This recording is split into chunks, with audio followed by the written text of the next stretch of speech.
So as you can see, it's another chainsaw video.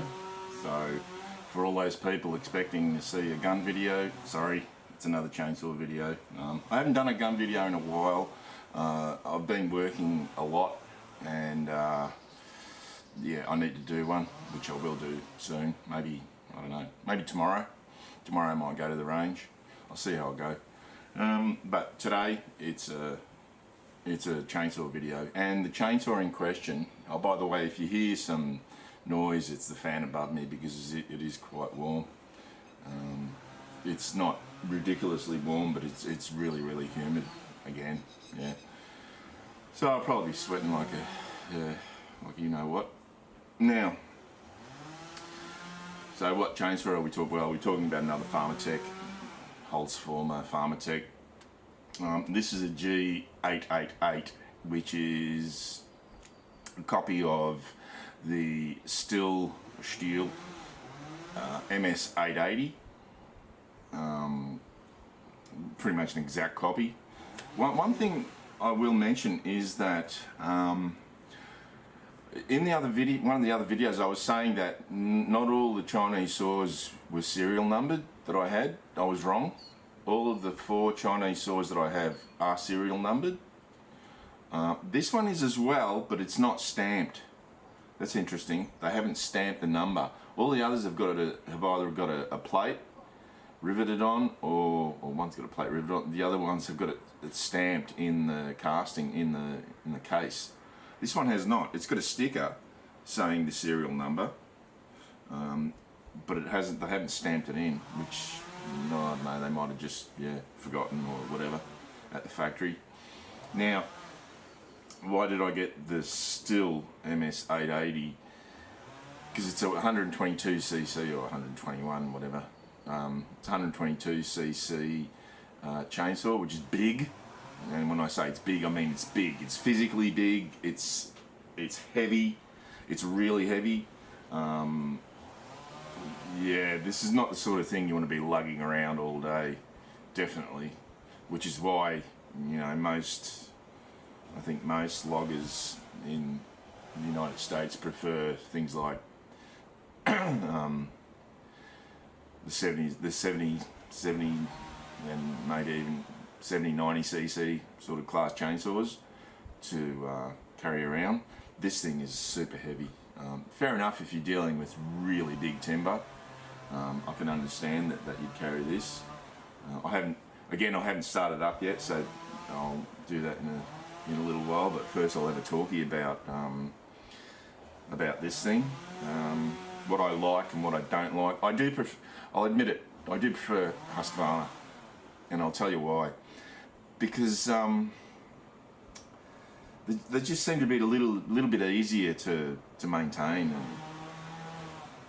and like with this thing, this is typical Stihl design with this airbox cover. This affair, it seems to be with all of their chainsaws. Now, the thing I prefer with the Husqvarna over the Stihl is that to get to the spark plug,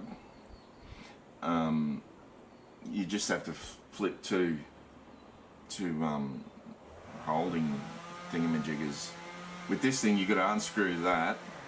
Then you got to take this off, which is the, I don't know, whatever you call it, the air cleaner barrier or whatever, to be able to fit a spanner in there to undo it, or even take this off, this cover, which is not easy to do. I mean, it's not hard, but it's a muck around.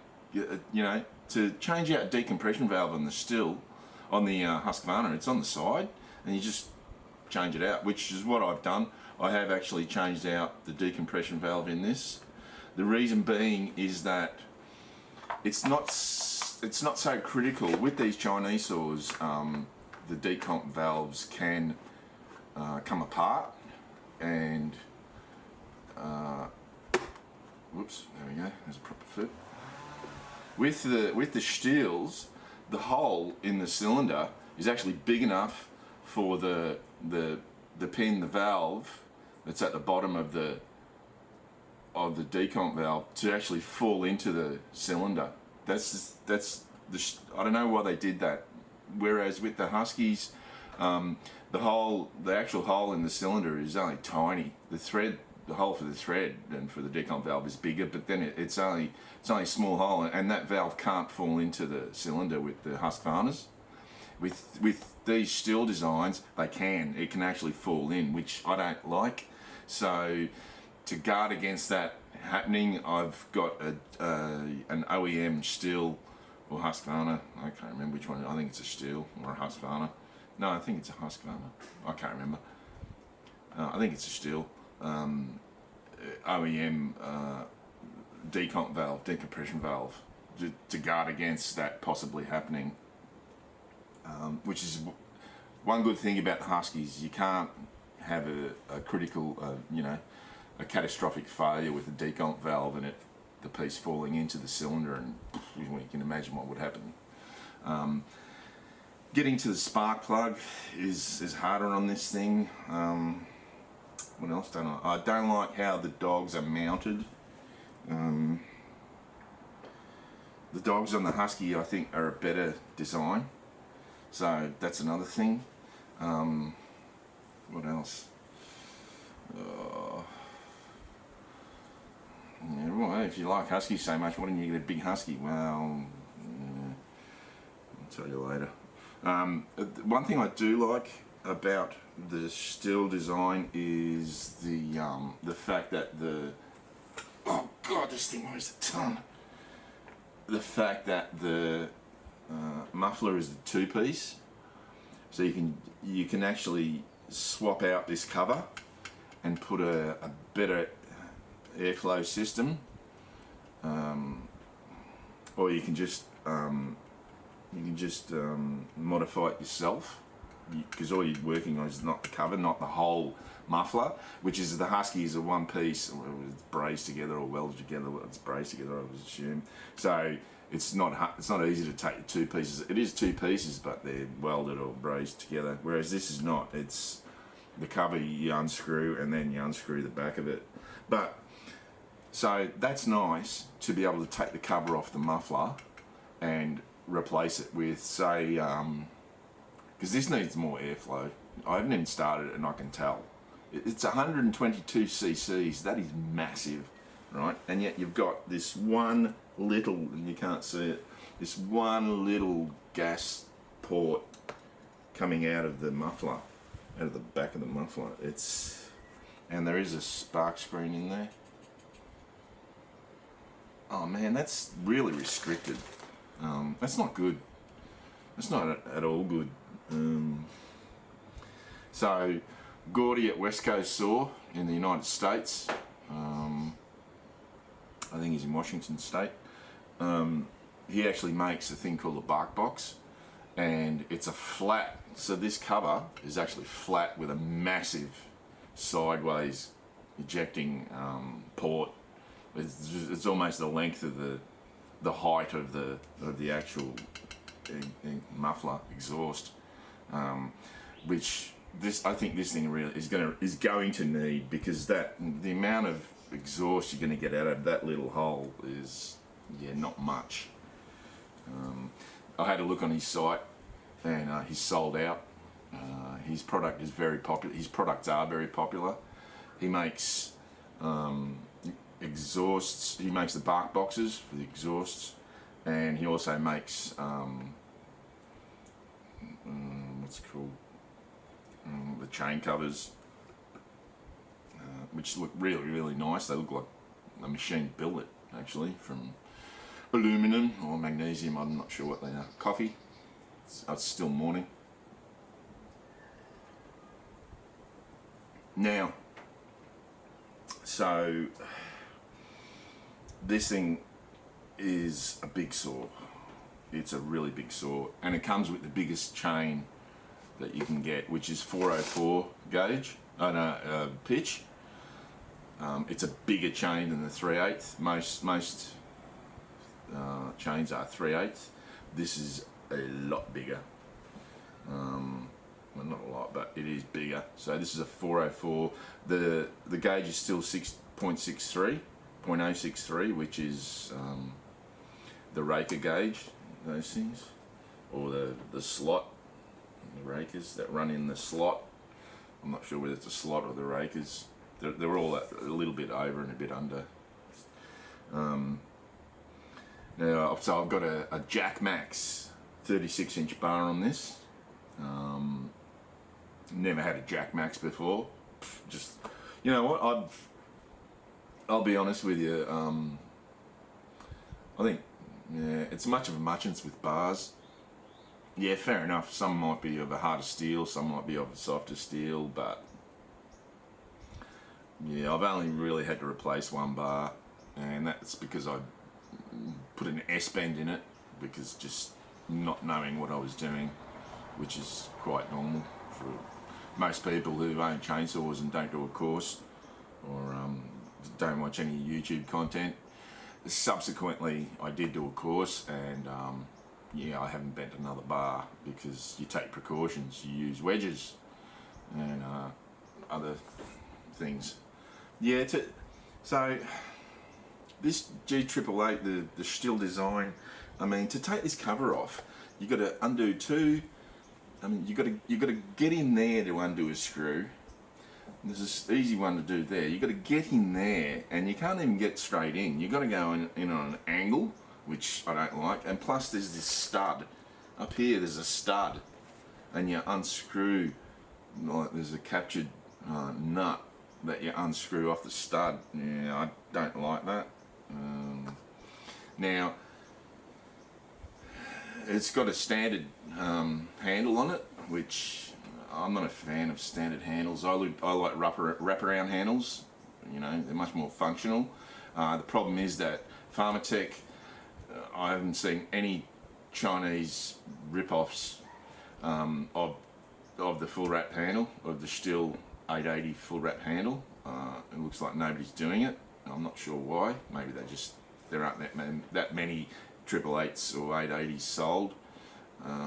So if I was to get a wraparound handle for this full wrap handle, I would have to get the OEM, which is like, yeah, it's over $200. Considering this is a $1,000 chainsaw, yeah, it's worthwhile, because one of the reasons why a wraparound handle will be beneficial on this is because of the weight of this thing. If you don't have a wraparound handle, it's going to be a serious issue manhandling it upside down, if you know what I mean. Now, so there's two things that I don't like about the Stihl design. Is this top cover? It's a pain in the ass to get off. To get to the decomp valve with a socket or the scranch, you have to take this cover off. To get to the spark plug, you got to take that cover off. Like, people will say, no, you can get it. No, you really do. What other thing don't I like about it? So that's pretty much it, what I don't like about it. Now, so this handle, this big handle, right, which is what you really need.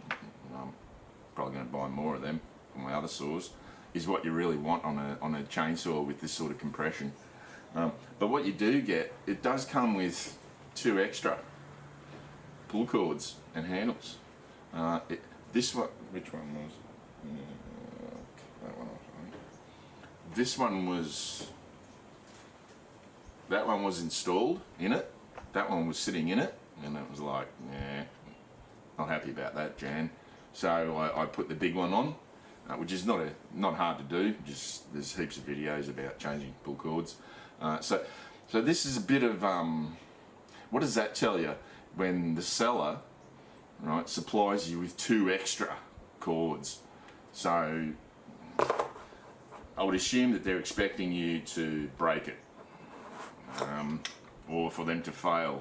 Now, I think one of the main reasons why that would happen is, or two reasons. One, you're forgetting to use the decomp valve, and you're going and just busting it. or two, when you shut it down. So when you shut it down, you should actually that's off. When you shut it down, you should actually, just before you shut it down, you should actually just hold that out and then shut it down. And what will happen is it'll go.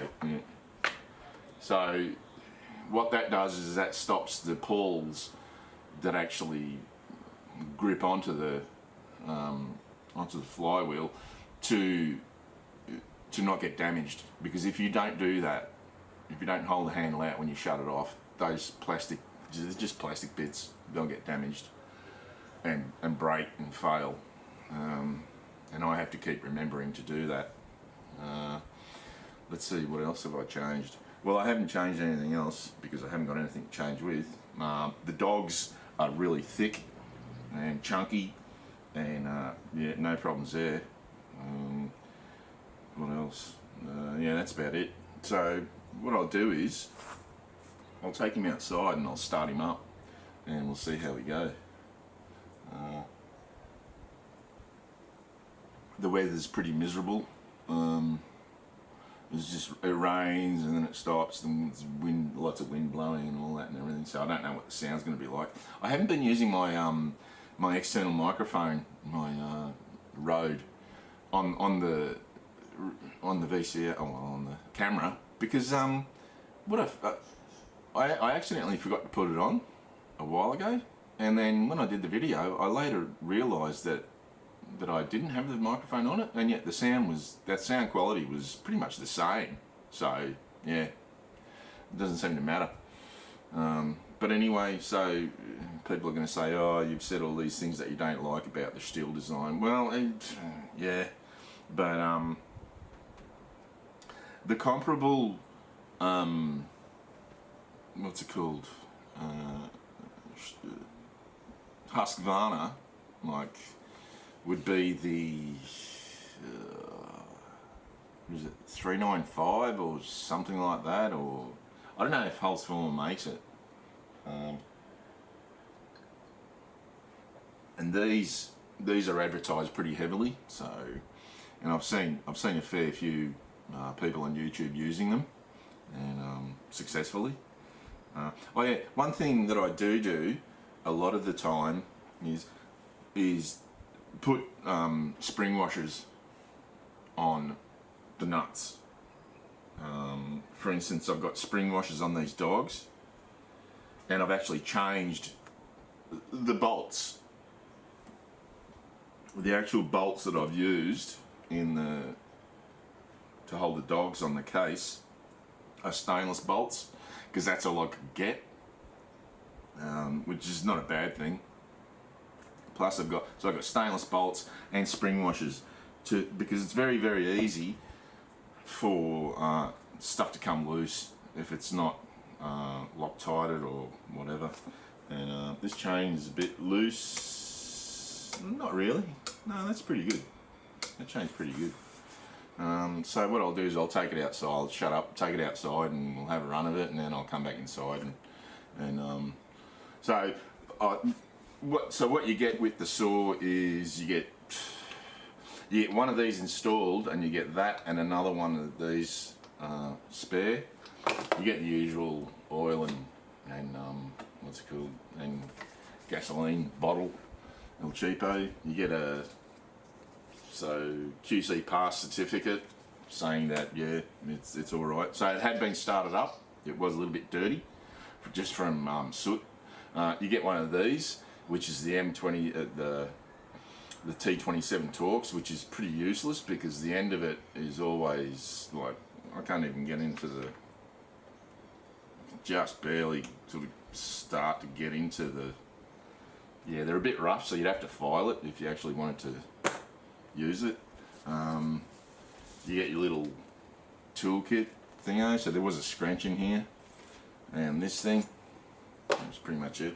And you get another little sort of pouch, yeah, I'm not sure, maybe for a chain or something, I don't know. And you get your instructions, which does have some, it does have instructions for replacing the starter rope and rewind spring. So it's got instructions for it. It's actually quite informative. It does give you all the basics about how to maintain, change parts, you know, and how to actually cut trees. So it's not actually, as far as user manuals go, this is not bad. I have to say, they've done a good job. So a bit more coffee. So we'll take him outside and see how we go. See you soon. Okay, so my next door neighbours are probably going to think I'm crazy that I'm talking to myself, but doesn't matter.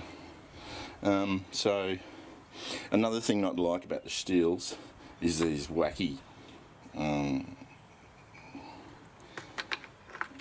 these things. They are I've not heard anyone say anything good about them. And when I say I've not heard anyone say anything good about them, I mean I literally have heard nothing but disdain for these stupid flip-up caps. Yeah, not good. Alright, so we'll put some fuel in it. This is the first time putting fuel in it. So here we go. I won't put a hell of a lot in, but a little bit. That should be enough. It's got a big tank. Not surprising, it's a big saw. Yeah, that'll do. So I'm using 40 to 1. Farmertec Holz Former recommend 25 to 1. No, that's ridiculously rich. Yeah, these caps are. Everyone who I've seen who has them reckons they leak, and I'm expecting it to leak because when I got the saw, it still had residue of bar oil and fuel around it, so they obviously have whatever little bit of oil and fuel was in there did leak out of the caps. Oops.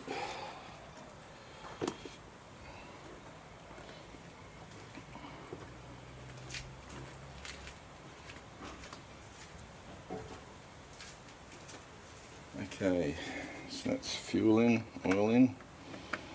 Yeah, these caps are rubbish.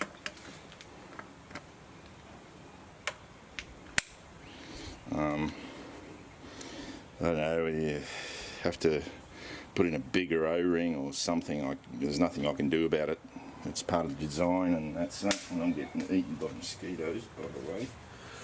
So we'll change the angle, and I'll put it on the ground and start it. Oh, another thing not to like, it's getting monotonous about things I don't like about steels, is in particular on this saw, is this flap, this deflector flap for the chips. I mean, that's going to get busted off, or yeah, at some stage. And Aussie murder. Alright, so we'll put him down and we'll have a go starting him up. Okay. Trigger in, choke on, and that's how we go. Oh, big compression down.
You're kidding me.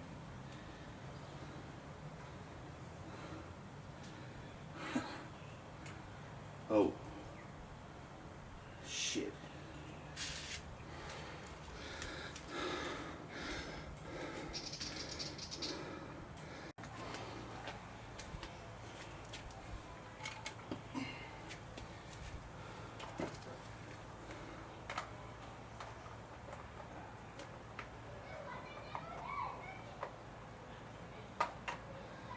Start.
Tell you what, if you want to have a bit of a workout, get 100 and 122cc chainsaw that does not want to start and go for it, because that was a workout.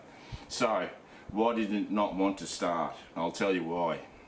So obviously when you're first starting it, I mean obviously it had been started at the factory. I could see that, I could see soot and whatnot from the muffler and so forth. So I know that, and plus you could see where there had been bar oil and fuel in the machine, just residue.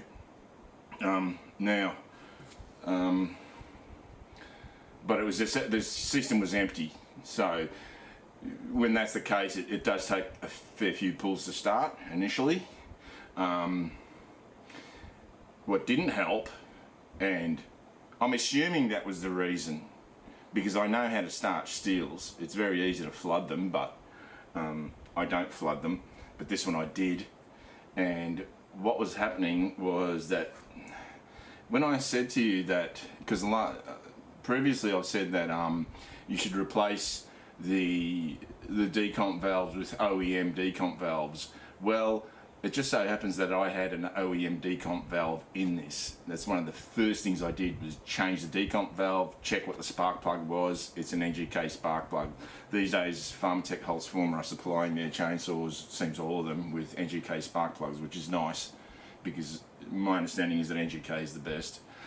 Now this valve, it was, number one, it was leaking, because there was just crap all around the hole.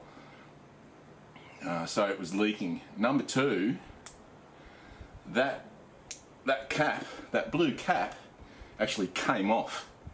And you know what? So I pushed this in, and it went in a long way. And I was like, so I brought the saw inside, and just very, very carefully I put a magnet pick on it and pulled it back out, the pin, that thing, and undid the top cover. And to take this top cover off, you've got to take the boot off the spark plug, and yeah, this stupid, yeah, still. Now, so this cap, this blue cap, you know what? It came off. Now, so I replaced it. I replaced the decomp valve with a Farmertec decomp valve, believe it or not. And then I was having a look at this blue cap, and I popped it back on, and you know what? I can't get that thing off for love or money. So it must have been on, it must not have been on correctly, because I can't get it off now. So I probably will reinstall it. I don't know, because it was leaking, if you know what I mean. I mean, it was leaking.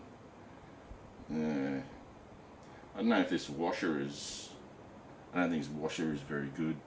It's a double washer, I think. Yeah. So, it's got some shit on it. So much, plastic or something. So much for using OEM parts. Yeah, it's like, yeah, you should use OEM parts, buy OEM, use OEM. Well, this was an OEM decomp valve and it failed. And is that why it wouldn't start? I don't know, you saw it. After I changed that decomp valve, took it back downstairs, the chain's really slack because that's what happens. As soon as you run the thing at any speed, the chain slackens right off. So I got to tighten that back up. But as soon as I changed that decom valve, took it downstairs, and I knew that I had flooded it, because when I took I had a look at the spark plug, the gap in that, just to check out how wet it was, and it was wet. So I just put it on run, and I forgot to hold the handle of that when I turned it off. Yeah. So I just put it on run and gave it a few pulls, and she went. So that's what happens. If you do flood it, just put it on run and just keep pulling, and it'll eventually just work the extra fuel out. Now, what was I going to say? The caps, I was saying that the cap, although I don't have the fuel and the oil level up to where the caps are, so I don't know if they're going to leak. I should just leave it on its side, and you know what, I will actually do that. I'll leave it on its side while I talk about other stuff and see how leaky it is. And I reckon it's going to leak, just quietly. Yeah, I reckon. So to celebrate the fact that I actually got it going, I'm going to celebrate with an Emu Export, which is Western Australia's favourite beer. So cheers.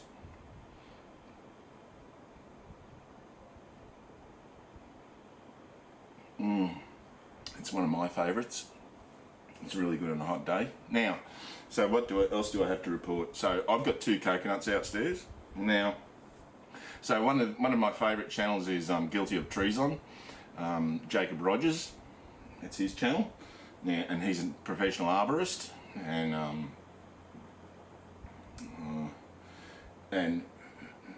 you know, he and Inbred Jed were 2 of my favourite people to watch. Inbred, of course, Inbred Jed Walters passed away, of course, God rest his soul. And so he sort of inspired me because he was doing a world tour, or he constantly goes to different countries and does arborist and logging work in different countries. And one of the countries that he went to is Hawaii, and what he ended up doing was free climbing coconuts and trimming them, pruning them, whatever. So I've got coconuts, and guess what? They're a bit of a nightmare with the amount of rubbish that they drop, so they do need to be cleaned up. I was going to cut, I've got a really big one, I was going to cut it down. I'm still considering it because I'll still have one left, and they do produce a lot of nuts, and I do like coconuts, but I'll see how I'll go. What I'll do is I'll climb so I intend to climb them and trim them and prune them and cut the nuts off. Now I'll climb the little one first, or have a go at climbing the little one first, and if it's not too scary and hairy, I'll do the big one as well. Otherwise I'll just cut the big one down, which I'm not too happy about because it's really big and it's going to do some damage when it comes down. But so I have got some equipment for the climbing. So I've got the Husqvarna Cusk made in Italy climbing helmet, which is essentially a mountaineering helmet, so that's pretty good. Now, and I've got the earmuffs for it. Now I did buy a cheap harness. It's actually just a belt. Well, it's a climbing harness. It's an abseiling, whatever, climbing harness. But it's got the 2 rings at the side. Now this shoulder harness is actually for a underground miner's belt. But you know what? It fitted on just right. So that just stops the the belt from falling down, so that's pretty good. And that was a budget one. I think it was about 120 bucks, but it's really well made, I have to say. Obviously from China. And I've got the climbing, whatever you call them, climbing spikes. These are real cheapies. Again, made in China, but you know, the good ones are pretty expensive. And before I go investing in a good pair, I want to see if if I'm even going to be willing to do it, because it can get a bit. Working at heights can be quite daunting. I have and do work at heights in my professional life, but it's not free climbing like this is. Now the only thing that I'm missing is the flip line or lanyard, which is the thing that you have attached to your belt and you flip the rope up, and so I'm waiting for that to come.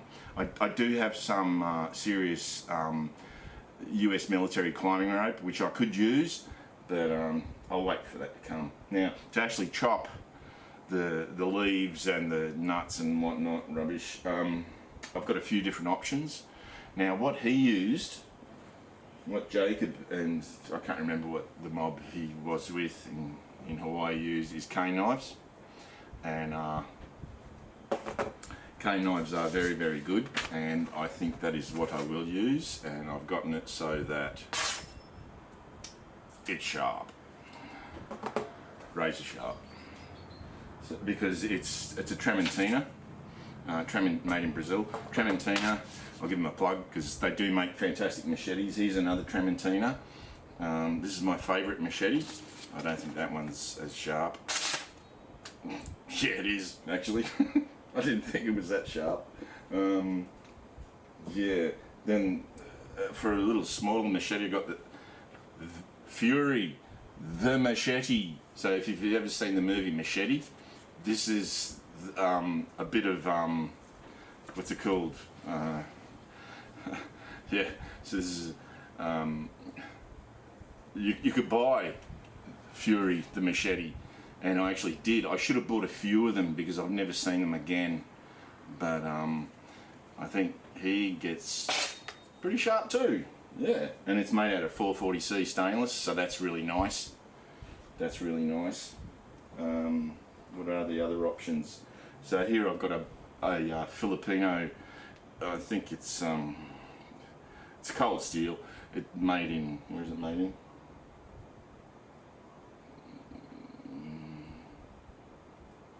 South America. Yeah, alright. So it's made in South America. Doesn't say where, it just says South America. Right. I thought they were made in Taiwan. Oh.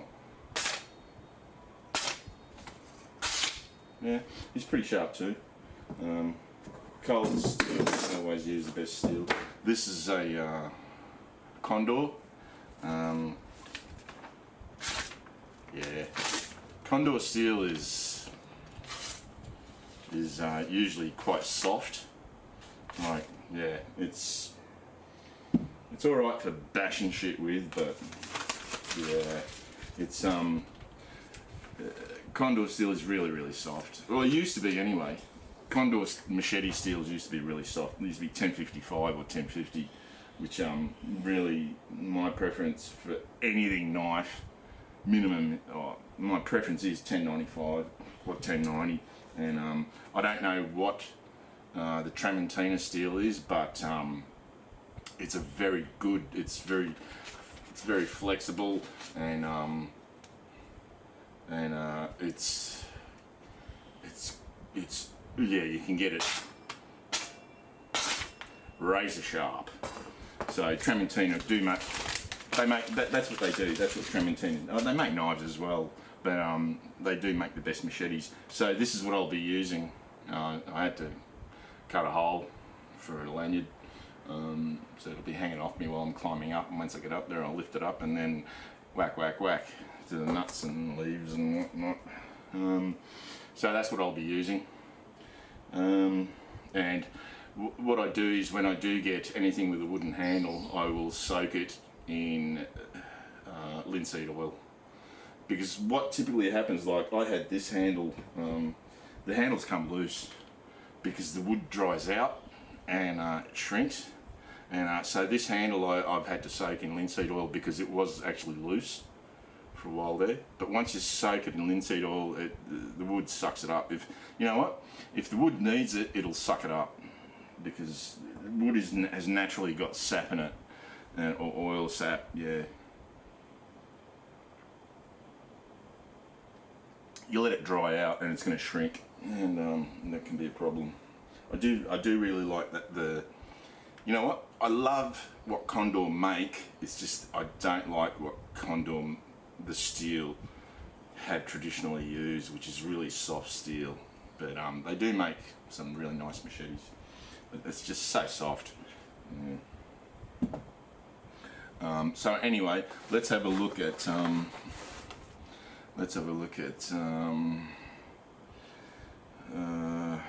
Has this leaked?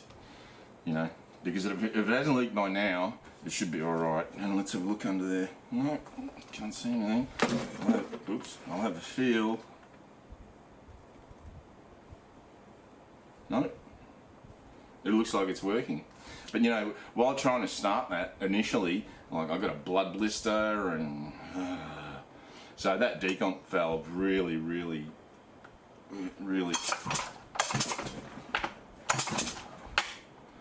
did drive me wacky. Just trying to get that decomp valve back up.